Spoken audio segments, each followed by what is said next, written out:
انا عارفه انت نيتك جميله وانت طيبه ومن جواكي ابيض خالص وشايفه كل الناس حلوه.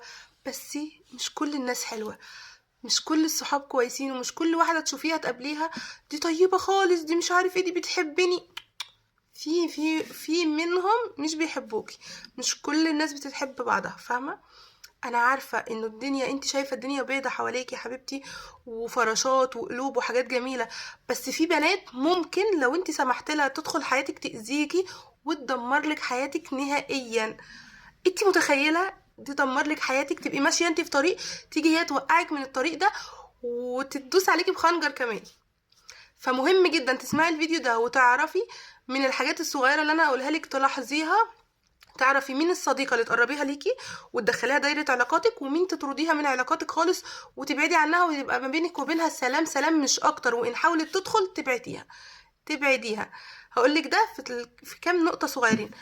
رقم واحد، نمبر وان، انتي مش مرتاحه لها خالص، مش بتعرفه ترتاحي لها، او مش هقولك ما بترتاحي لهاش لان انتي غلبانه وطيبه وبترتاحي لكل الناس، بس على الاقل بتحسي ان في حاجه كده مش مريحاكي في شخصيتها.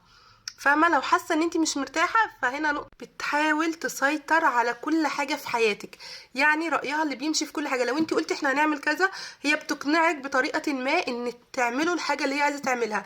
لو انت قلتي هنذاكر مش عارف ايه، هي بتحاول تقنعك لا احنا هنذاكر بالطريقه الفلانيه، هنروح الدرس الفلاني، لا هنروح مش عارف ايه، لا هنروح الدرس ده. طب انا عندي النهارده دروس كذا وكذا، لا ما تيجي نخلع النهارده ما نروحش دروس خالص، وتقنعك وهتسمعي كلامها وهتمشي وراها ومش هتبقي عارفه انت بتمشي وراها ليه وازاي.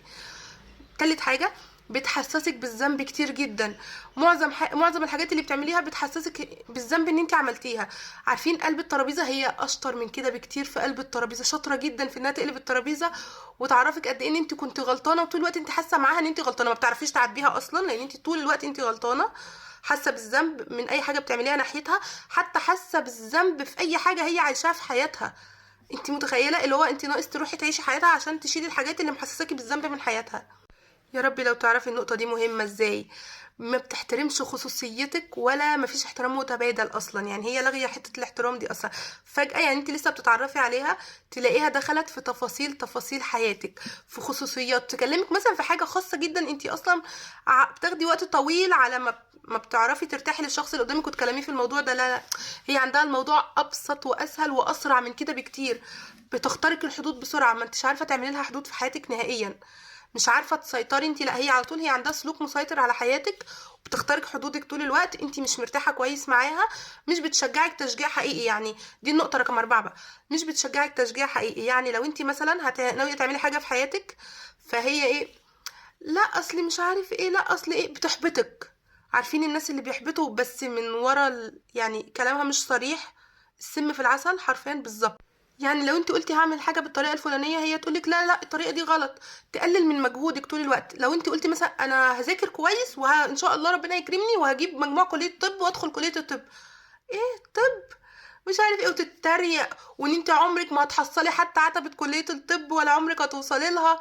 تقلل دايما من طموحك ومن احلامك ومن الحاجة اللي انت بتحلمي بيها في المستقبل.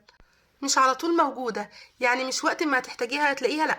يعني في احيانا كلنا غصب عننا بيحصل لنا حاجات بنبقى مش دايما موجودين مع بعض، بس دي انت مش هتفتكري موقف حقيقي وقفت معاكي فيه.